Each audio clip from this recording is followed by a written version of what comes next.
हैं कि पहले तो ये कि इंटरेस्ट रेट और प्राइस पे क्या रिलेशनशिप है, और उसके बाद ये कि इंटरेस्ट रेट और price relationship long term versus short term क्या है, सही है ना। तो वी आल्सो डिस्कस्ड दैट। सो तो लेट्स स्टार्ट बिफोर हम ये करते हैं। और फिर हमने ये भी देखा था कि बॉन्ड की जो यील्ड होती है वो हम जो है वो दो चीज़ों पे डिपेंड करती है। One is capital gain and other one is cash flow yield, और वो किस तरह दोनों मिलकर जो है YTM बनते हैं, और किस तरह से जो है इंटरेस्ट रेट जिसको हम कहते हैं actually that is the yield. तो इन अ वे हमने ये प्रूव किया था कि द बॉन्ड जो है वो उसका they actually return on the bond is not determined by its local firm specific factor, rather it is determined by the macroeconomic और monetary factor, जिस जो इंटरेस्ट रेट होता है। तो मुल्क में जब इंटरेस्ट रेट बढ़ते हैं तो आपकी प्राइस एडजस्ट होती है, एंड देन वो हमने देखा कि बॉन्ड की यील्ड भी जो है वो किस तरह से इंटरेस्ट रेट से एडजस्ट होती है। सो ये हमने एक चीज़ें बेसिक चीज़ें काफ़ी हम डिस्कस की, और लास्ट क्लास में हम क्योंकि वो आपकी ऑनलाइन क्लास नहीं थी, फिजिकल क्लास थी, तो हमने उसको कैलकुलेशन किया बाकायदा, हमने उसको जो है उसमें देखा, बाकायदा प्रूफ किया हमने थ्रू कैलकुलेशन ये सारी चीज़ें, ठीक है ना। सो थोड़ा सा पिछली क्लास में जो हमने डिस्कस किए थे कुछ relationship, first of all interest rate और प्राइस, उसके बारे में कोई बताएगा कि क्या रिलेशनशिप है? सर इनवर्स रिलेशनशिप होता है इंटरेस्ट रेट का और प्राइस का। तो जब इंटरेस्ट रेट ऊपर जाते हैं तो प्राइस नीचे चली जाती है, वाइस वर्सा। ठीक है, तो रिलेशनशिप इज इनवर्स। तो अच्छी वजह क्या है इसकी इनवर्स होने की? सर ऑब्वियसली उसका डिस्काउंटिंग बढ़ जाती है ना, YTM बढ़ जाता है उसका। ठीक है, तो तो हमने ये कहा, ये कहते हैं ना कि अगर हमने ये प्रूफ किया बाकायदा कि अगर इंटरेस्ट रेट चेंज होते हैं तो अपॉर्चुनिटी कॉस्ट जो है, जो डिफरेंशियल ऑफ इंटरेस्ट रेट है, वो आपका अपॉर्चुनिटी कॉस्ट होगी, यानी कि वो बेनिफिट या लॉस होगा। तो the present value of that benefit और cost, the total value. For example अगर इंटरेस्ट रेट जो है 10%, 8% है, से 10% हो गया, तो जो 2% का जो आपको लॉस पड़ रहा है या बेनिफिट पड़ रहा है, इन इधर केस आप जहाँ पे भी हैं, तो उसकी जो प्रेजेंट वैल्यू होगी वो अगर आप ऐड कर दें तो वो प्राइस बन जाएगी। So actually person is indifferent, ये हमने उसको हमने बाकायदा प्रूफ किया था बाय कैलकुलेशन, ठीक है ना। तो एक बात तो हमने ये कही कि इन्वर्सली प्रोपोर्शनल होता है। इसकी एक तो टेक्निकल रीज़न है जो कि हमने बात की है कि TVM के कॉन्टेक्स्ट के अंदर इसकी प्रेजेंट वैल्यू जो है वो अगर हम निकालें जो डिफरेंस होगा उसकी प्रेजेंट वैल्यू ऑलरेडी जो प्राइस होगी वो हो जाएगी। और कॉन्सेप्चुअली होगा कि अगर इंटरेस्ट रेट चेंज होता है तो फॉर एग्जांपल इंटरेस्ट रेट जो है बढ़ जाता है, सो व्हाट विल हैपन, आपकी सिक्योरिटी फॉर एग्जांपल आप 8% दे रहे हैं, आप 10% दे रहे हैं, और इंटरेस्ट रेट 8 था वो भी 10 हो जाता है।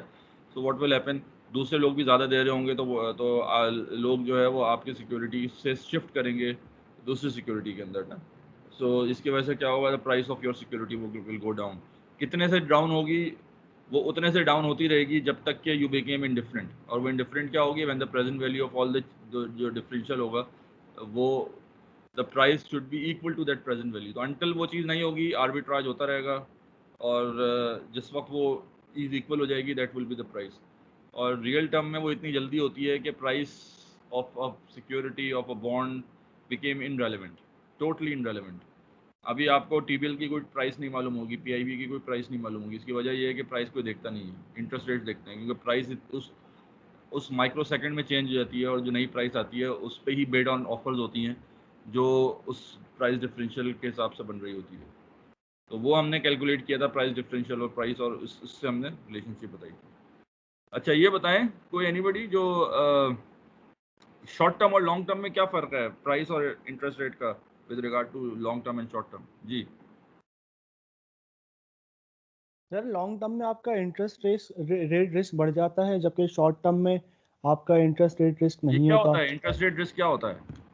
तो सर इंटरेस्ट रेट रिस्क होता है the risk of change in price of the security when interest rate changes ना, कि आपकी जो चेंज इन प्राइस है सिक्योरिटी की वो बहुत ज़्यादा वोलेटाइल होती है। मतलब जितनी ज़्यादा आपकी मेच्योरिटी जितनी ज़्यादा होगी आपकी। सही है। तो लॉन्ग टर्म सिक्योरिटी ज़्यादा वॉलेटाइल होती है as compare to short term security, ठीक है ना। और वॉलेटिलिटी दोनों साइड पे भी हो सकती है, बेनिफिट भी हो सकता है, कॉस्ट भी हो सकता है, ठीक है ना। तो लॉन्ग टर्म सिक्योरिटी अगर इंटरेस्ट रेट चेंज होते हैं तो वो लॉन्ग टर्म सिक्योरिटी का जो चेंज ऑफ मैग्नीट्यूड है प्राइस का ज़्यादा होता है as compare to short term. कोई इसकी रीज़न बताएगा वजह क्या होती है? जी, एनीबॉडी, वो वजह क्या है कि लॉन्ग टर्म में ज़्यादा फ्लक्चुएशन होती है?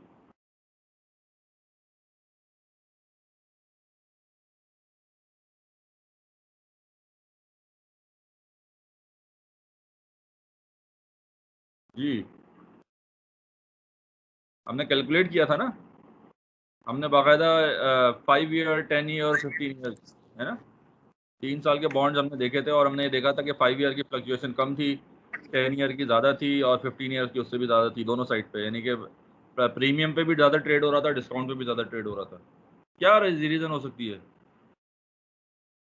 सर क्योंकि आपका जो पर परसेंट चेंज होता है ना इंटरेस्ट, उसमें ज़्यादा चेंज आता है, मतलब कि जितनी ज़्यादा लॉन्ग टर्म होगी ना, उसमें अगर 1% इंटरेस्ट चेंज होगा ज़्यादा लॉन्ग टर्म मेच्योरिटी में, तो उसमें 1% चेंज की वजह से फ्लक्चुएशन ज़्यादा आता है।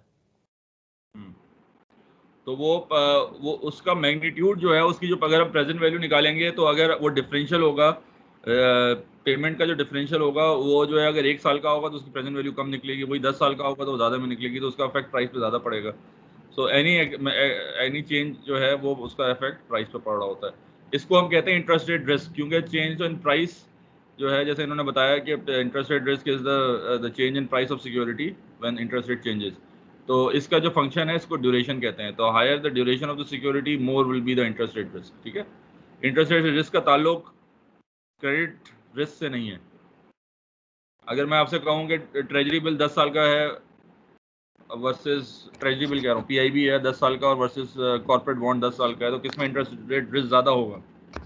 सर जी, बराबर होगा दोनों में। बराबर होगा, सही है ना। ये भी हमने लास्ट क्लास में, वजह क्या है कि इंटरेस्ट रेट रिस्क का ताल्लुक जो है ड्यूरेशन से है। दोनों चाहे वो 10 साल का पीआईबी हो या 10 साल का कॉर्पोरेट बॉन्ड हो, दोनों जो है सिक्योरिटीज जो है वो सेम ही तरीके से रिएक्ट करेंगी when the change in interest rate, बिल्कुल एग्जैक्ट सेम तरीके से होगा, ठीक है ना। So what ever there rate is वो उसी तरह से ऊपर या नीचे होंगे, कम या ज़्यादा होंगे। अच्छा, short term excuse me bonds क्या सर, जी, सर मेरे पास स्क्रीन नहीं आ रही आपकी स्लाइड्स।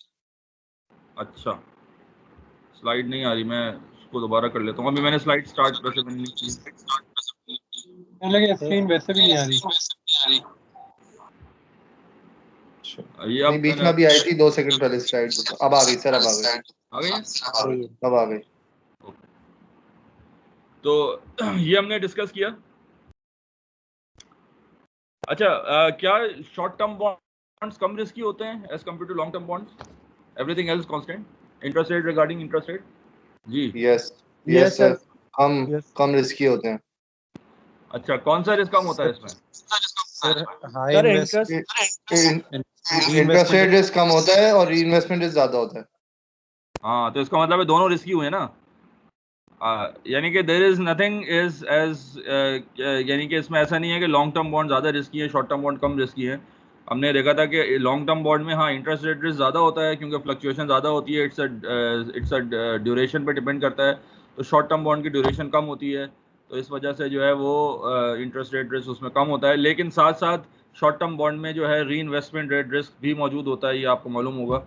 तो और री इन्वेस्टमेंट जितनी कम ड्यूरेशन होगी उतनी ज़्यादा हम you need to reinvest. So इसलिए जो है शॉर्ट टर्म बॉन्ड में इंटरेस्ट रेट रिस्क कम होता है लेकिन री इन्वेस्टमेंट रेट रिस्क ज़्यादा होता है। तो वैसे होता क्या है, व्हाट इज री इन्वेस्टमेंट रेट रिस्क, कोई बताएगा? Sir the risk of Sir, not I getting can't the see your screen. Screen मैं अभी कुछ स्क्रीन पे वैसे तो मैंने शेयर किया था, when I will be starting that Okay, slides, मैं fine. दोबारा से आपको शेयर कर दूंगा।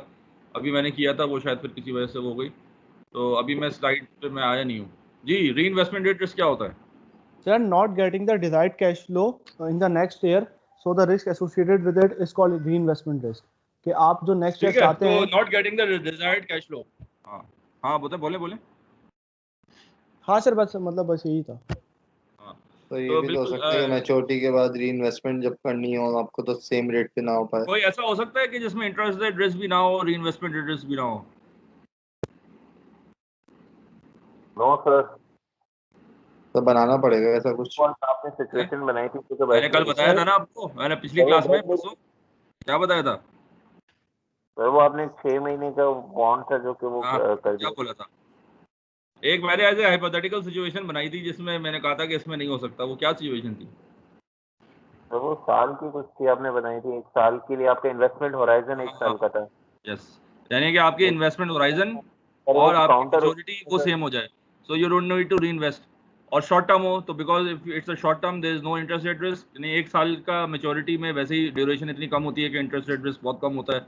और साथ साथ जो है you don't need to reinvest, तो जब आप रीइन्वेस्ट ही नहीं करेंगे तो इसलिए रीइन्वेस्टमेंट रेट रिस्क नहीं होगा। तो इंटरेस्ट रेट रिस्क जो है दैट इज बेसिकली कैप्चर्ड और वो आसानी से निकल भी आता है। रीइन्वेस्टमेंट रेट रिस्क जो है ये कॉन्सेप्चुअल चीज़ है, सब्जेक्टिव चीज़ है। इसमें जो है क्योंकि हर एक की रीइन्वेस्टमेंट इंटेंशन नहीं होती, तो इसलिए हम उसको अकाउंट फॉर नहीं कर रहे होते जैसे हम इंटरेस्ट रेट रिस्क को कर रहे होते हैं।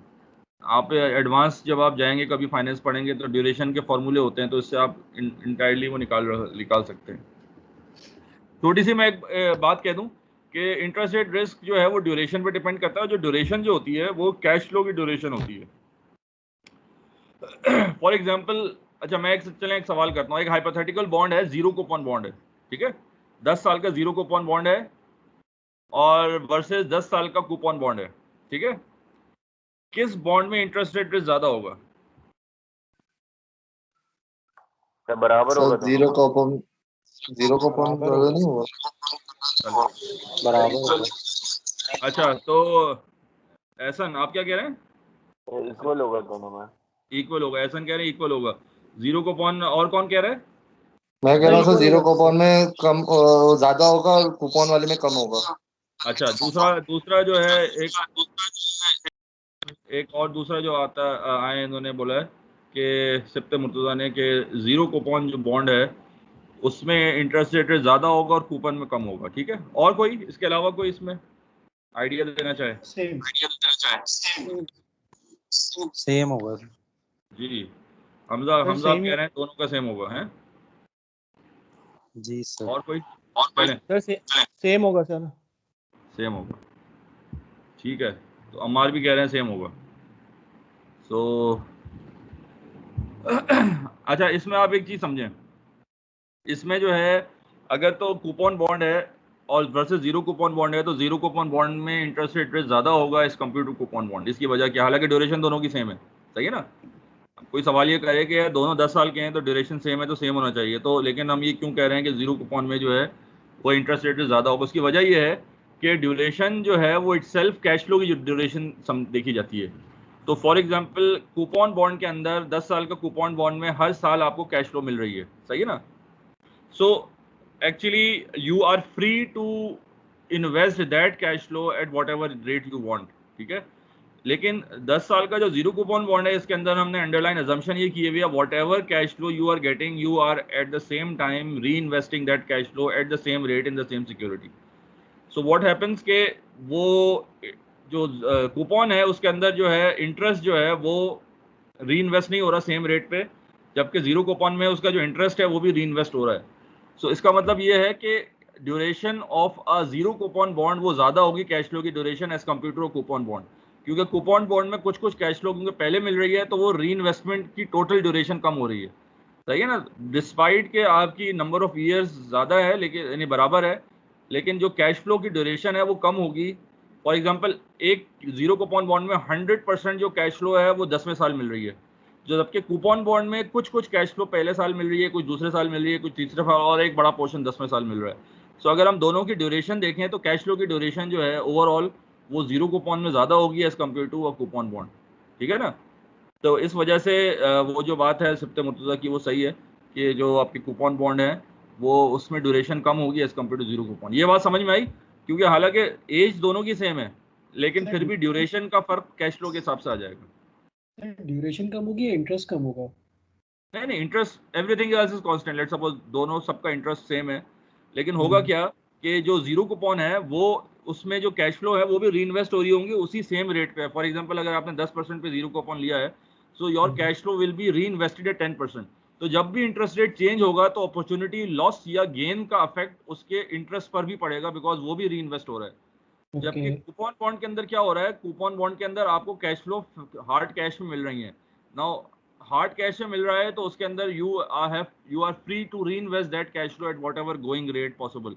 तो इसका मतलब है कि वो उसके अंदर जो टोटल ड्यूरेशन होगी कैश फ्लो की वो कम होगी as compare to zero coupon bond. बात समझ में आई? ओके।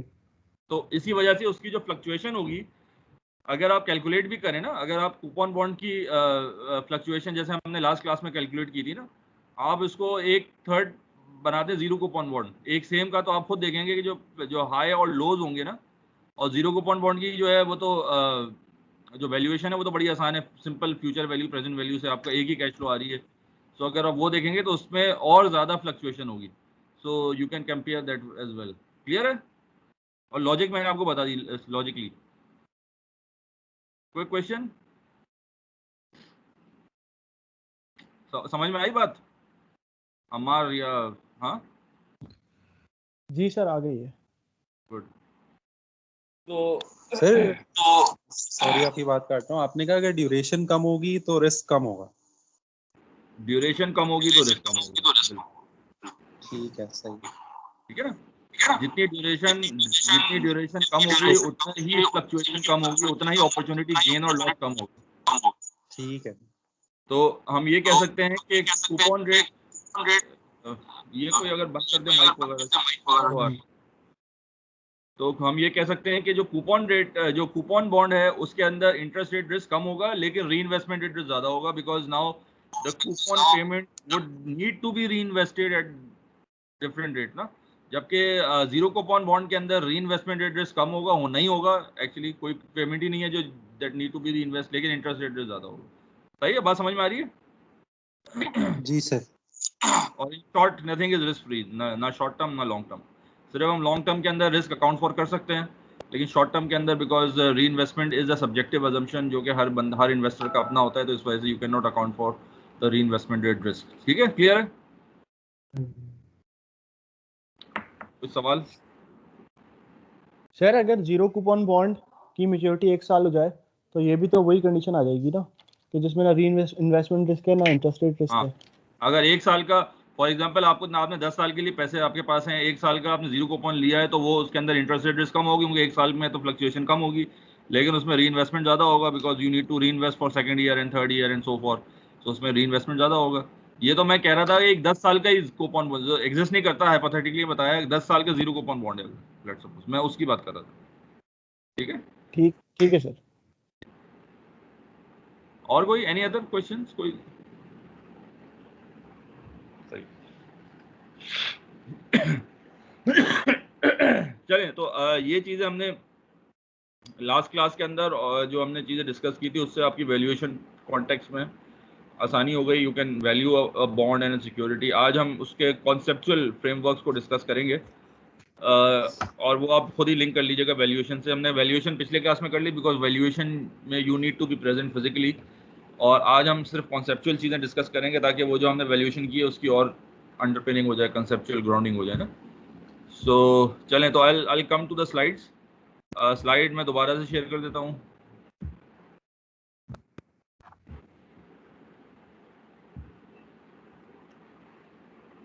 अच्छा, so let's start from some provisions bonds की। ये हमने लास्ट क्लास में डिस्कस किया था। उसके बाद जो है बॉन्ड के अंदर कुछ प्रोविजंस होती हैं, तो आज हम कुछ डिस्कस करेंगे कि डिफरेंट प्रोविजंस कौन कौन सी होती हैं। तो एक प्रोविजन होती है, उसको कहते हैं कॉल प्रोविजन। ठीक है? Call provision. तो कॉल प्रोविजन क्या होती है कि कॉल का मतलब क्या होता है? कॉल का मतलब ये होता है कि in a context of a bond के issuer has a right to call the bond, या right to redeem that bond, या उसको मैच्योरिटी से पहले ले सकता है एक खास प्राइस पर। फॉर एग्जांपल, अगर 10 साल का बॉन्ड है, तो अब 10 साल का बॉन्ड जो है वो जो है इशूअर जो है उसने 10 साल से पहले इशूअर नहीं ले सकता। सो होता क्या है कि यू विल बी, अगर इशूअर को रिटायर करना है सो क्या करेगा? फॉर एग्जांपल, आपने 10 साल का बॉन्ड इशू किया 10% पे, ठीक है ना? अब बता रहे इसकी एग्जांपल समझ लें, इसकी कॉल प्रोविजन कहाँ काम आती है। 10% पे आपने 10 साल का बॉन्ड इशू किया, जिस वक्त आपने इशू किया उसके 1 साल बाद जो है इंटरेस्ट रेट कम हो गया, 5% रह गए। सो व्हाट विल बी हैपनिंग के जो कंपैरेटिव सेम रिस्क प्रोफाइल के जो बॉन्ड हैं जो दूसरे हैं वो आपको 1000 पे 50 रुपए का कैश फ्लो दे रहे हैं एनुअली, ठीक है ना, जबकि आप बॉन्ड में जो है 1000 पे 100 रुपए का दे रहे हैं, तो दैट मीन्स 50 रुपए का अपॉर्चुनिटी लॉस है, और ये 50 रुपए का अपॉर्चुनिटी लॉस अगले 9 साल तक आपको बर्दाश्त करना पड़ेगा। तो क्या करेगी फर्म? अच्छा, होगा क्या कि आपकी जो प्राइस होगी वो बढ़ जाएगी, प्रीमियम पे चली जाएगी, लेकिन जब आप प्राइस प्रीमियम पे चली जाएगी सो व्हाट विल हैपन, वो जो फायदा होगा फॉर एग्जांपल उसकी प्राइस हो जाएगी 1500 रुपए, 1000 की प्राइस 1500 में, जो 1500 रुपए में जो 500 रुपए का फायदा होगा वो कंपनी को नहीं हो रहा होगा, वो उस इन्वेस्टर को हुआ होगा जिसने वो बॉन्ड बाय किया हो, क्योंकि वो 1500 में सेल कर देगा, कंपनी को कोई फायदा नुकसान नहीं होगा, क्योंकि कंपनी ने तो 1000 रुपए का बेचा था, let's suppose.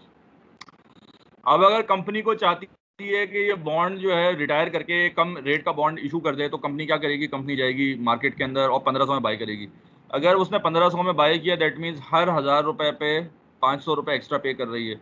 The present value of that 1500 will be equal to the price differential. तो इन अ वे जो है कंपनी जो है दैट बिकेम इंडिफरेंट, ठीक है ना, कंपनी जो है वो इंडिफरेंट हो जाएगी। तो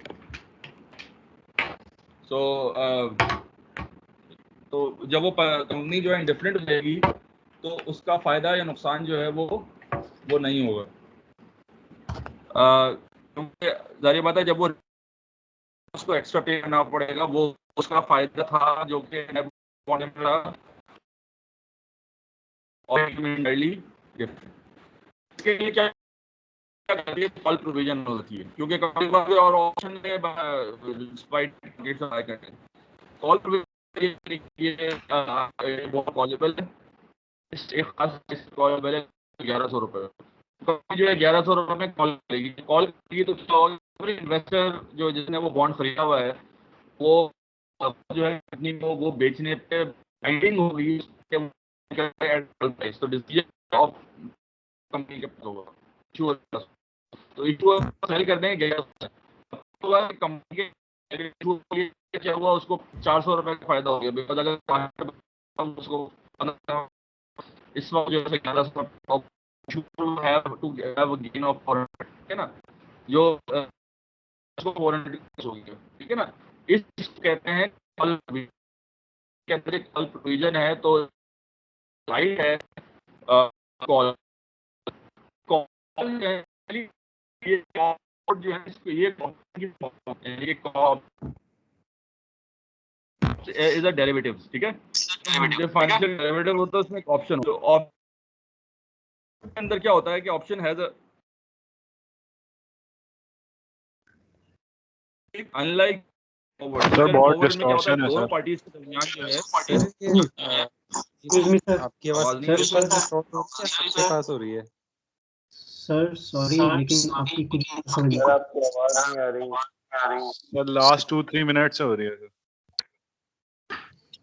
तो क्या क्या जी नाजिद क्या कह रहे हैं? सही है sir, we can't hear you properly sir, बहुत ज्यादा डिस्टॉर्शन है। आप सब बेहतर है सर, लैगिंग है। नहीं सर, अभी भी नहीं आई। सर कट रही है काफी। बेहतर है आवाज?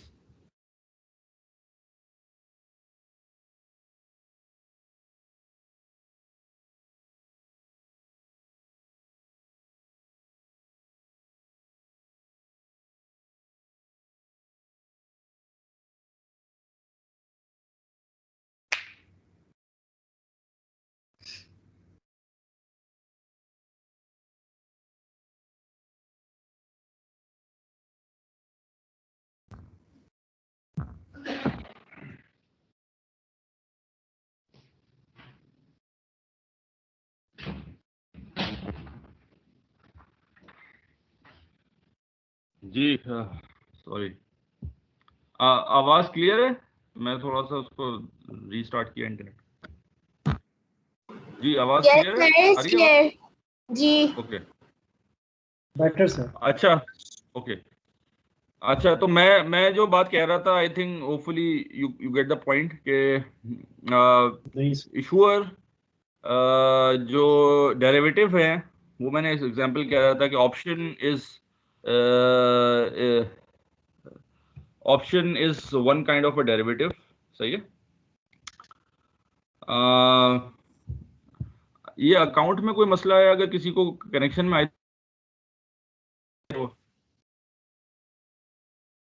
तो मेरा ख्याल से आप सब कनेक्टेड तो हैं, आज किसी का मैसेज आया कि अकाउंट में कोई, बहरहाल। सो डेरिवेटिव के अंदर क्या होता है कि one is option, option is one kind of derivative. जिस तरह फ्यूचर्स एंड फॉरवर्ड्स होते हैं, फ्यूचर्स एंड फॉरवर्ड और ऑप्शन में जो एक मेजर फर्क होता है वो ये होता है कि फ्यूचर्स एंड फॉरवर्ड में दोनों पार्टीज यानी बायर एंड सेलर जो काउंटर पार्टीज हैं वो दोनों जो हैं दे आर बाइंडेड बाय, दोनों बाइंडिंग होती है। तो जिस रेट पे दोनों ने तय किया होता है उसमें बाइंडिंग होती है। ऑप्शन के अंदर होता है कि बाइंडिंग एक यानी दोनों पार्टीज ऑब्लिगेशन पे होती है, दोनों पार्टीज की ऑब्लिगेशन होती है टू फुलफिल। जबकि जो ऑप्शन है उसके अंदर क्या होता है, एक पार्टी की राइट होती है और एक की ऑब्लिगेशन होती है। तो कॉल ऑप्शन के अंदर इशूअर जो है बॉन्ड का उसके पास राइट है और जो इन्वेस्टर है वो उसके पास ऑब्लिगेशन है। सो अगर इशूअर ने वो राइट एक्सरसाइज किया, चाहे तो वो ना एक्सरसाइज करे चाहे तो एक्सरसाइज करे, लेकिन जिस वक्त वो इशूअर ने राइट एक्सरसाइज किया तो इन्वेस्टर के पास ऑब्लिगेशन है to sell the bond to the issuer at the call price. यहां तक बात समझ में आ गई? तो इसमें जो है इसकी क्या क्या कह रहे हैं हम सब? इसकी है देखिए मतलब इसकी ऑब्लिगेशन क्यों है उसके लिए, इन्वेस्टर के लिए? अच्छा, ये लिखा हुआ है जैसे आपने बॉन्ड बाय किया ना, जब आपने बॉन्ड बाय किया तो उसके कोवेनेंट्स होते हैं, उसके अंदर आप समझ लें उसके रूल्स एंड रेगुलेशंस होते हैं। तो उसके अंदर रूल्स एंड रेगुलेशन में लिखा होगा कि कंपनी अगर किसी वक्त कॉल करेगी तो इन्वेस्टर के पास जो है ना ऑब्लिगेशन है to surrender the bond at the rate जिस रेट पे कंपनी कॉल करेगी। ओके ठीक है। तो ये इस वजह से जो है हम उसको करते हैं। तो अच्छा, इसकी वजह से क्या होता है कंपनी को, जैसे मैंने आपको बताया कि अगर वो मार्केट से बॉन्ड बाय करती तो कंपनी या इशूअर जो है that would be paying 500 rupees पर बॉन्ड एक्स्ट्रा। अभी the company only will paying 400 rupees extra, it will be just paying 100 rupees extra, that is the call price. अच्छा, call price भी predetermined होती है। जिस वक्त आपने बॉन्ड, अगर कॉलेबल बॉन्ड है तो उसके अंदर जिस तरह कूपन रेट प्री डिटरमिन्ड होता है, जिस तरह फेस वैल्यू प्री डिटरमिन्ड होती है 1000 रुपीज जैसे हम कहते हैं, इसी तरह बॉन्ड की कॉल प्राइस भी प्री डिटरमिन्ड होती है। तो एट प्री डिटरमिन्ड प्राइस पे वो बॉन्ड कॉल हो सकता है, सही है। सो वो जो difference between the market rate and the call price, that is the potential saving जो कि इशूअर को हो सकती है, ठीक है ना। अच्छा, कॉल हर वक्त तो करेगा नहीं, सिर्फ उस वक्त कॉल करेगा कि जब उसकी जो प्राइस है उसकी कॉल प्राइस से बढ़ जाएगी, और कॉल प्राइस से उस वक्त बढ़ेगी जब जो रेट हो गए इंटरेस्ट रेट वो कम हो जाएंगे। तो अगर उसमें ये देखा जाए तो जितने इंटरेस्ट रेट कम होते रहेंगे उतनी प्राइस बढ़ती रहेगी, सही है ना। तो अब साइड पोटेंशियल इन्वेस्टर का मैक्सिमम हो सकता है, लेकिन इस और डाउन साइड लॉस भी होता है, जितने इंटरेस्ट रेट बढ़ते रहेंगे उससे प्राइस कम भी हो सकती है। तो थ्योरेटिकली अगर हम ये देखें दोनों को मिला के, तो you have a infinite upside potential in normal bond and infinite downside potential.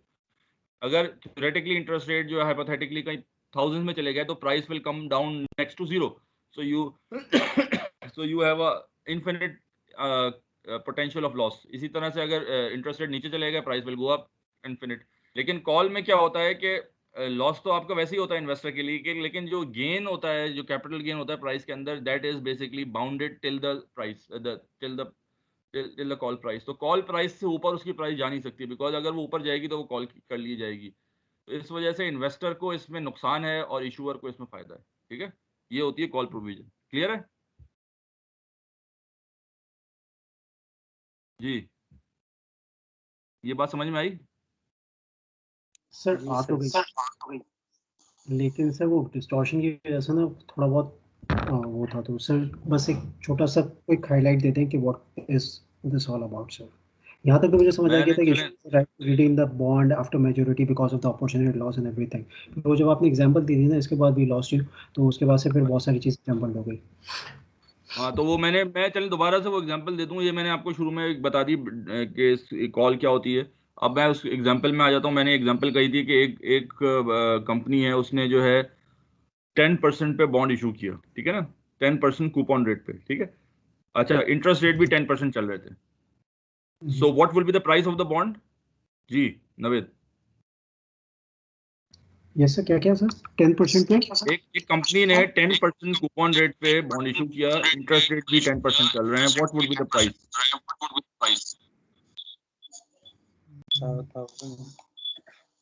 10 हाँ सर आपकी आवाज 2 दफा आ रही है, पता है एको हो रही है, तो सर समझ नहीं आ रहा।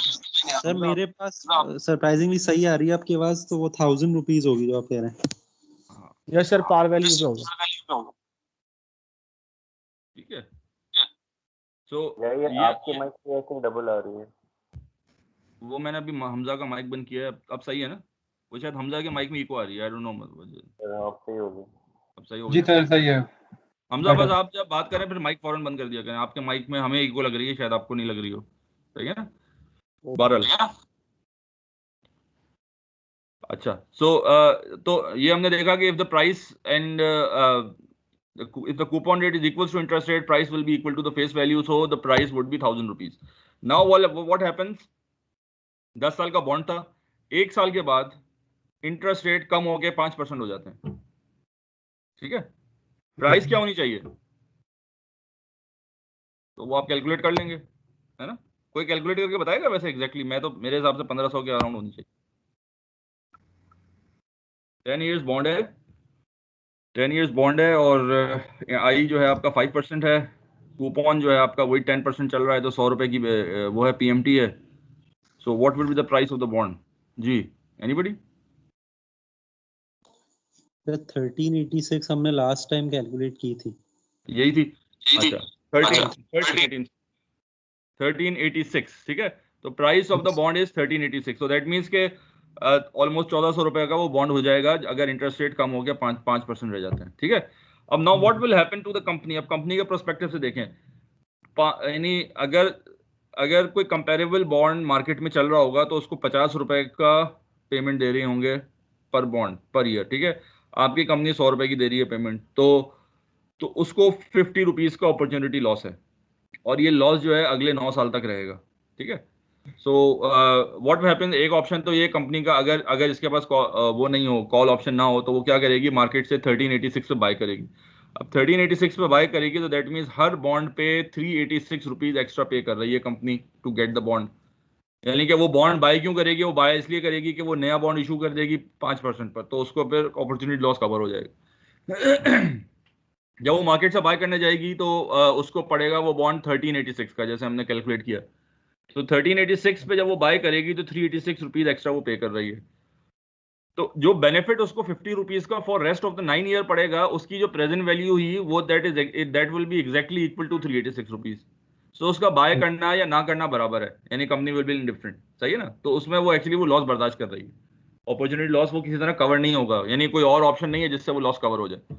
लेकिन अगर वो कॉलेबल बॉन्ड है तो वो कंपनी उसको कॉल कर लेगी। लेट्स सपोज कॉलेबल बॉन्ड था और उस पे जो है ना वो कॉल जो था वो 1100 पे था, तो कंपनी विल बी 1100 पे कॉल कर लेगी, तो एक्चुअली कंपनी ने 286 रुपीज का सेविंग कर ली। ठीक है ना? अगर वो कॉल करेगी तो everybody has liable to submit the bond, वो बॉन्ड जो है वो खत्म हो जाएगा, और होगा क्या कि वो बॉन्ड जो है वो रिटायर हो जाएगा ऑटोमेटिकली, और कंपनी जो है वो कॉल करके जो है वो जो है यानी कंपनी क्या करेगी कि एक नया बॉन्ड इशू करेगी और उसके पैसे से पुराना बॉन्ड कॉल कर लेगी, तो वो कॉल करके सब लोगों को प्रिंसिपल और इंटरेस्ट जो भी उसका प्राइस है वो दे देगी, 1100 रुपीज दे देगी, and bond will be finished basically. तो इस तरह से क्या होगा कि इन्वेस्टर को लॉस होगा 286 समथिंग का, और कंपनी को फायदा हो जाएगा। अच्छा, इन्वेस्टर के पास कोई और ऑप्शन नहीं होगा, बिकॉज बॉन्ड के कोवेनेंट के अंदर, बॉन्ड के रूल्स एंड रेगुलेशन में ये दर्ज था कि भाई ये कॉलेबल बॉन्ड है, और कॉलेबल बॉन्ड के अंदर जो है कंपनी के पास राइट होता है टू कॉल, और इन्वेस्टर के पास ऑब्लिगेशन होता है। ठीक है, अगर हम इन्वेस्टर के पे आउट्स देखें, बेनिफिट एंड कॉस्ट देखें, तो अगर नॉर्मल बॉन्ड होता है तो उसके अंदर अपसाइड पोटेंशियल भी अनलिमिटेड है और डाउनसाइड रिस्क ऑफ लॉस भी अनलिमिटेड है। इंटरेस्ट रेट जितना नीचे जाएंगे अपसाइड पोटेंशियल बढ़ता रहेगा, उसका प्रीमियम पे ट्रेड होता रहेगा, सो उसकी कोई